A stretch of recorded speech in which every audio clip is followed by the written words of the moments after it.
Bonjour, bienvenue dans la série sur la physique des particules.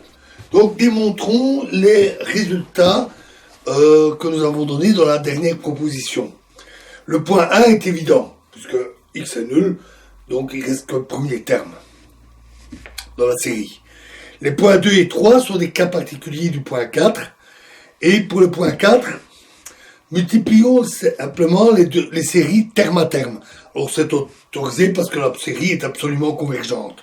Donc, on va avoir E exposant X fois E exposant Y égale I plus X plus X carré sur 2 factoriel plus etc. fois I plus Y carré sur 2 factoriel plus etc. Alors, on multiplie les termes ensemble et on les rassemble de façon à avoir une puissance de x et de y égale à m, la somme de leurs puissances. Et donc, on va avoir ceci égale la somme de m égale 0 jusqu'à l'infini, de somme de k égale 0 jusqu'à m, de x exposant k sur k factoriel, fois y exposant m-k sur m-k factoriel. Soit encore, somme de 0 à l'infini sur m factoriel, fois somme des k égale 0 jusqu'à l'infini,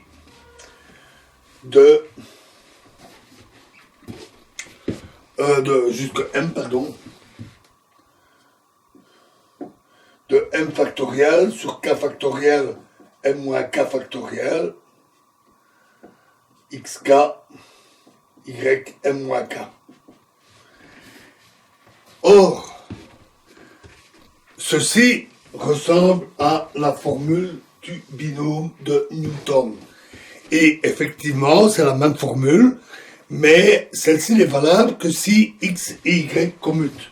Et donc, si x et y commutent, et seulement dans ce cas-là, ceci est égal à x plus y exposant m.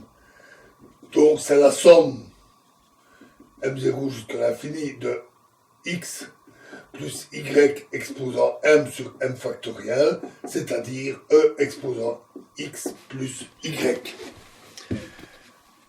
Pour le point 5, on note simplement que cx, c-1 exposant m égale cx exposant m, c-1. Et donc, terme à terme, les deux côtés de la relation sont identiques. Et enfin, le point 6 découle directement de la démonstration que nous avons fait de la première proposition sur la convergence et la contiguïté. Voilà, alors, proposition suivante, soit X une matrice complexe, n croix n, et en voyant l'espace de toutes les matrices comme Cn carré. Alors, E exposant Tx est une courbe régulière, E exposant Tx, une courbe régulière dans Cn carré. Et D sur dt, E exposant Tx, est égal à X. E exposant Tx égale E exposant Tx fois X. Et en particulier, la dérivée en 0 de E exposant Tx est égale à X. Alors, pour le démontrer, il faut voir si on peut différencier la série terme à terme. En fait, pour chaque ij, E exposant Tx, ij, donc les différents éléments de la matrice, est donné par une série convergente en puissance de t. Et c'est un résultat standard de l'analyse que, dans ce cas-là, on peut dériver les termes d'une série les termes à terme. Donc, c'est également vrai pour notre série de matrices. Et en dérivant terme à terme la série qui correspond à E exposant Tx, on trouve immédiatement ces résultats.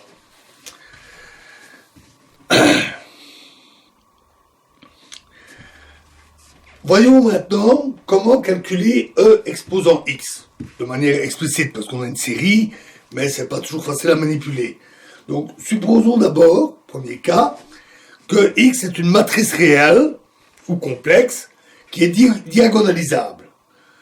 Et sur les complexes. Et donc, il existe une matrice C, telle que X égale C, D, C moins 1, où D est une matrice lambda 1, lambda n, 0, 0.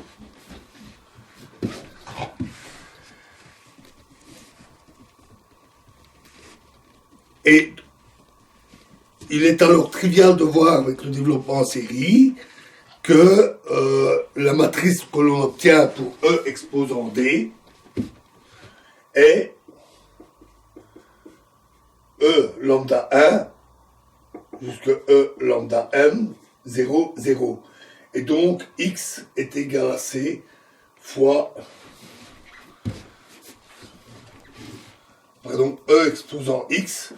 Et comme on l'a vu, c'était une des propriétés. On peut retirer les C, C-1, et donc C E exposant fois la matrice E lambda 1, 0, 0, E lambda n, fois C-1. Et donc, si on sait diagonaliser la matrice, on sait calculer explicitement E exposant X. Notons que si X est une matrice réelle, C peut très bien être une matrice complexe. De même que les valeurs propres lambda I. Mais dans ce cas-là, E exposant X est réel. Alors prenons un exemple. X égale 0A moins A 0. Dans ce cas-là, ces vecteurs propres sont 1i et i1 avec les valeurs propres respectivement moins ia et ia. Donc la matrice inversible c'est 1i, i1, envoie les valeurs propres de base 1, 0 et 0, 1 sur les vecteurs de base sur les vecteurs propres de x. Et donc, C-1 xc égale D est une matrice diagonale et avec les valeurs propres et C et donc x égale C D C-1. Et donc on a E exposant x est égal à 1 I1 fois E exposant moins IA 0, 0, E exposant IA fois, alors c'est l'inverse, calculer l'inverse c'est pas difficile, 1 demi moins I demi, 1 demi, et en multipliant le tout, on trouve cosinus A moins sinus A, cosinus A. Et donc, l'exponentielle de cette matrice-là est celle-là. Et notons que si A est réel, la matrice E exposant X est réelle. Le deuxième cas est celui d'une matrice nilpotente. Alors, une matrice nilpotente, c'est une matrice X telle que X exposant M est égal à 0 pour une certaine valeur de M. Dans ce cas-là, évidemment, X exposant L est égal à 0 pour tout L supérieur ou égal à M. Dans ce cas-là, la série est alors finie et on peut la calculer explicitement. Par exemple, si X égale 0 A, B, 0, 0, C, 0, 0, X carré est alors égal à 0, 0 AC, 0, 0, 0, 0, 0, 0, et X cube égale 0. Donc, on doit calculer que les trois premiers termes, I, le terme identité, le terme en x et le terme x carré sur 2. Il suffit de faire la somme des trois et on obtient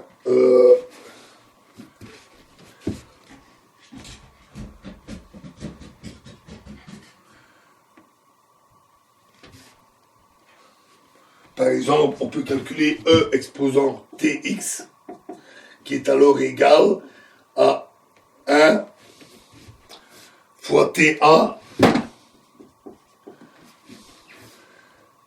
TB plus 1 demi, T carré AC, 0, 1, TCE et 0, 0, 1.